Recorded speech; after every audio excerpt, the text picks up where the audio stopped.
चटनी हम लेकर चलेंगे। लेकिन उस बीच अब तक का सियासी समीकरण क्या है और हमने अब तक इस चुनाव के मतदान को कितना आंका है, आकलन क्या है, इसको जानने के लिए हमारे अलग अलग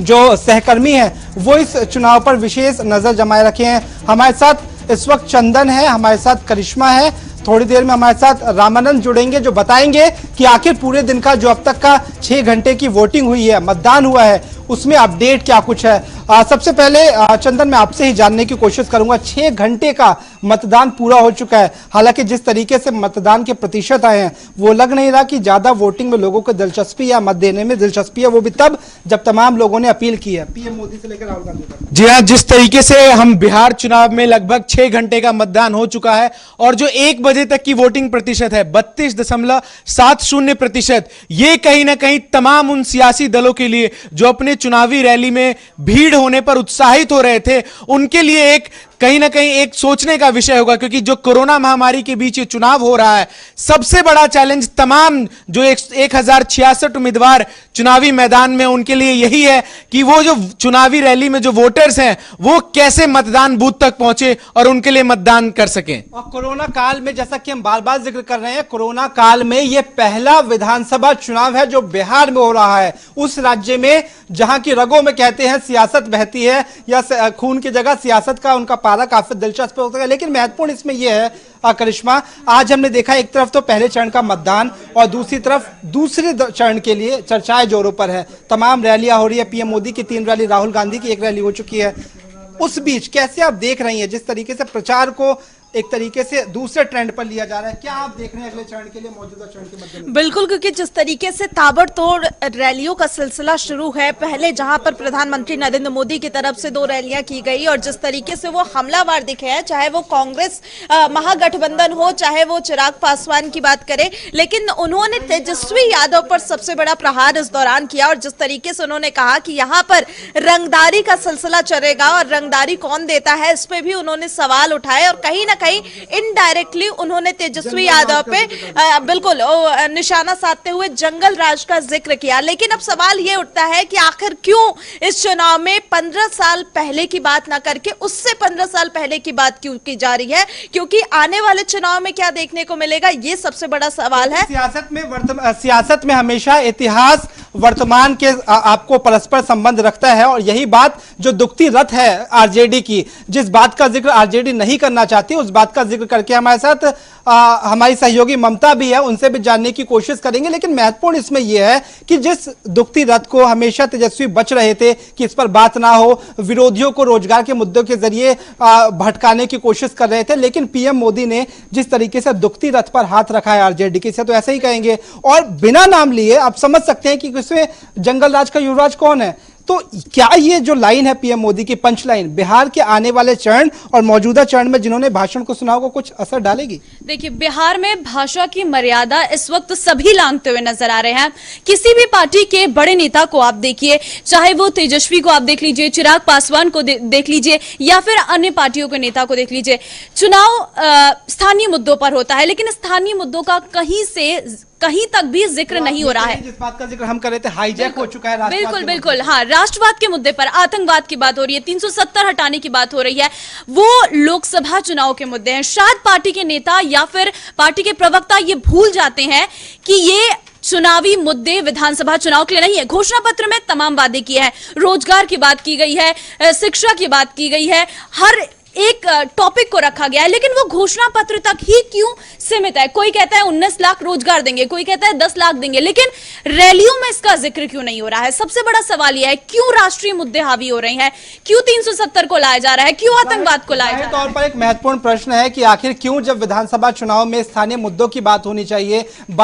सड़क, नालों, महिला सुरक्षा, शिक्षा, स्वास्थ्य, उस बीच कैसे राष्ट्रवाद के मुद्दे को भुनाया जा रहा है? मुझे लगता है ममता उस बात का जिक्र कर रही है जिसमें अभी हाल ही में योगी आदित्यनाथ ने सिवान की रैली में जम्मू कश्मीर का जिक्र किया। योगी आदित्यनाथ ने जम्मू कश्मीर के मद्देनजर यह तक कह दिया कि अब सिवान की जनता भी कैसे कनेक्ट किया लोगों को, अब सिवान की जनता भी जम्मू कश्मीर में जाकर जमीन खरीद सकती है, इस बात का जिक्र किया, मुद्दा भुनाने की कोशिश की। हमारे साथ रामानंद है। रामानंद, एक महत्वपूर्ण सवाल इसमें यह भी है क्योंकि सुबह से वोटिंग प्रक्रिया चल रही है, सुबह तकरीबन 6 बजे से हम इस पूरे कवरेज को, महा कवरेज को कर रहे हैं, अलग अलग क्षेत्रों से हमारे पास फुटेज आई, तस्वीरें देखी, दो तस्वीरें काफी आज महत्वपूर्ण है। एक तो आपने देखा कृषि मंत्री प्रेम कुमार सिंह ने जिस तरीके से मास्क लगाकर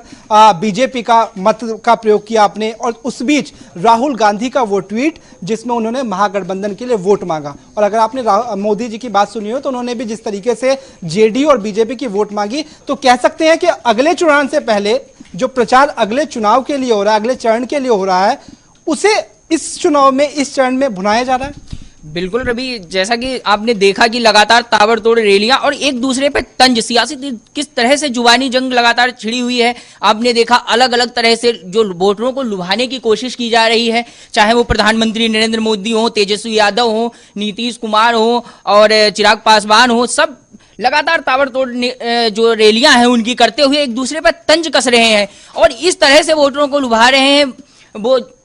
नौकरी देने के वादे मानते हैं कि मौजूदा वक्त में हो रहा प्रचार मौजूदा चरण के लिए भी काफी प्रभावित होगा, जो लोग भाषण सुन रहे होंगे। बिल्कुल, भाषण तौर पे जिस तरह से देखो, जो वहां के जो स्थानीय मुद्दे होते हैं, जिस तरह से जिसको जनता की जरूरत होती है, वो मुद्दे सिर्फ और सिर्फ दबाए जाते हैं। और जो राष्ट्रवाद मुद्दे, जैसे राम मंदिर का मुद्दा उठाया गया, 370 जो हो गए, उसके वखान किए जाते हैं और उस चीजों पर वोटरों को लुभाते हुए कहा जाता कि इस तरह से ममता की बात को आगे बढ़ा रहे हैं। जिस तरीके से ममता ने कहा कि ये मौजूदा वक्त में जो चुनाव है वो राष्ट्रवाद के मुद्दे पर हाईजैक हो गया है, स्थानीय मुद्दों पर बात नहीं हो रही। लेकिन इन सबसे इतर, क्योंकि आज मतदान का दिन है और लोकतंत्र का सबसे बड़ा पर्व है, पहले चरण का चुनाव है। आपने बताया कि 1,066 प्रत्याशियों की किस्मत दांव पर है। कई मौजूदा मंत्री, कई बाहुबली, कई बड़े चेहरे, जिसमें हम बिहार के पूर्व मुख्यमंत्री का भी नाम ले सकते हैं। उस बीच जिस तरीके से चरण में चुनाव हो रहा है, जो प्रतिशत आ रहा है, क्या लगता है चंदन, जब हम 7 बजे घड़ी बजाएगी तो किस तरफ जाएगा ये आंकड़ा, किस तरीके से, क्योंकि रफ्तार अभी तेज भी हुई थी हाल में। देखिए, अगर हम कुल मिलाकर देखें अब तक जिस तरीके से जो वोटिंग प्रतिशत आ रही है, कहीं ना कहीं उन तमाम मतदाताओं को अभी भी कोरोना को लेकर जो मन में संशय है, उस कारण शायद वो अपने बूथ तक नहीं पहुंच पा रहे हैं। और इसी बात को लेकर तमाम जो सियासी दल हैं, उनके नेताओं ने, चाहे चिराग पासवान हो, तेजस्वी यादव हो, मोदी खुद हो, जड्डा हो, इन तमाम लोगों ने अपने ट्विटर हैंडल से बिहार वासियों से अपील की वोट करने के लिए। लेकिन इसके इतर जो आज चुनाव है और जो आज जिस चरणों में चुनाव है, उसमें इंपॉर्टेंट यह हो जाता है कि नीतीश सरकार की साख का सवाल है, क्योंकि उनके 8 सिटिंग मंत्री जो हैं वो इन चुनाव में कंटेस्ट कर रहे हैं। इसके अलावा इससे आगे अगर आप बढ़े तो आरजेडी के भी 25 मौजूदा विधायक जो है इस बार अगर आप देखें तो वो जी, अगर हम अपने दर्शकों को बताएं कि आरजेडी जो अभी सीटें हैं 25, जो पहले चरण की 25 सीटों पर आरजेडी का कब्जा है, जेडीयू का 23 सीटों पर, बीजेपी का 13 सीटों पर, 8 सीटों पर कांग्रेस, 1 सीट पर जीतन राम मांझी की हम और 1 सीट पर सीपीआईएमएल। तो सबसे बड़ा चुनौती इसमें जो कांटे की टक्कर हमें पहले चरण में देखने को मिल रहा है वो है आरजेडी और जेडीयू के बीच। और इनके लिए चुनौती होगी कि अपनी जो सीटें आरजेडी ने जीत रखी है उन्हें वो रिटेन करे, और जेडीयू के लिए ये होगा कि उन सीटों को वो रिटेन करे। मौजूदा वक्त में तो चंदन जो बातें कर रहे हैं उसका सार यही है कि जिस तरीके से प्रतिष्ठा दांव पर लगी है, सबसे बड़ी प्रतिष्ठा, जिस बात का जिक्र हम बार बार कह रहे हैं, पिछली बार महागठबंधन का हिस्सा थे बिहार के पूर्व मुख्यमंत्री जीतन राम मांझी। पूर्व मुख्यमंत्री के तौर पर आप देखिए जिस तरीके से वो प्रत्याशी बनकर इस बार एनडीए के तरफ से उतरे हैं। करिश्मा, एक चीज और समझना जरूरी है, 2 सीटें जिसका जिक्र करना बहुत जरूरी हो जाता है। एक तो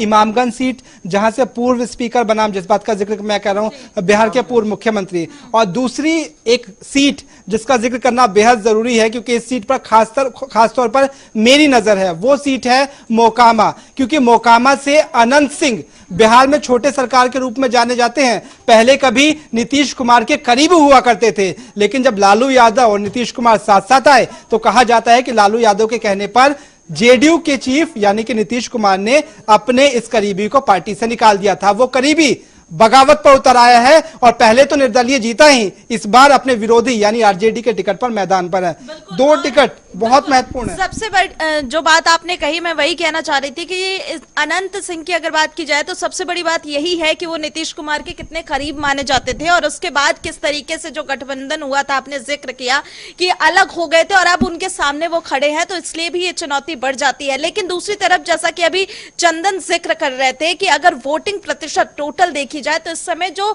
सबकी निगाहें हैं वो कहीं ना कहीं चिराग पासवान की पार्टी पर भी है, क्योंकि ऐसा कहा जा रहा है कि चिराग पासवान एलजेपी की बात करें तो जो बीजेपी के शेयर है वो चिराग पासवान के खाते में जाते हुए चिराग की बात आई है क्योंकि मतदान आज है और कल ही एक वीडियो रिलीज हुआ कि आपको लगता है उस वीडियो से चिराग के वोट शेयर पर कुछ तो असर पड़ेगा, जो सहानुभूति मिलती पिता को लेकर वो शायद खत्म हो जाएगी। बिल्कुल, जिस तरीके से वीडियो सामने आई और एक जो एक्टिंग करते हुए दिखाई दे रहे हैं चिराग पासवान, कहीं ना कहीं एक बड़ा सवाल खड़ा हो रहा है कि आखिर पिता की तस्वीर के सामने कोई इस तरीके से कैसे कर सकता है। लेकिन इस समय अगर देखा जाए सियासत चल रही है और रवि, सियासत में कभी भी ऐसी चीजें इतना इफेक्ट नहीं करती हैं। लोगों का मन बन चुका है कि उन्हें किसे वोट देना है, किस पार्टी को सहयोग करेंगे। मुझे पर्सनली लगता है कि चिराग पासवान जिस तरीके से पहले अभिनेता थे और अभिनेता से अब वो राजनेता बने हैं, तो राजनेता भले ही ना बने हो लेकिन अभिनेता बहुत अच्छे हैं, इस वीडियो से हम समझ सकते हैं। लेकिन वक्त है एक छोटे से ब्रेक के बाद, लेकिन कहीं मत जाइएगा क्योंकि J24/7 न्यूज पर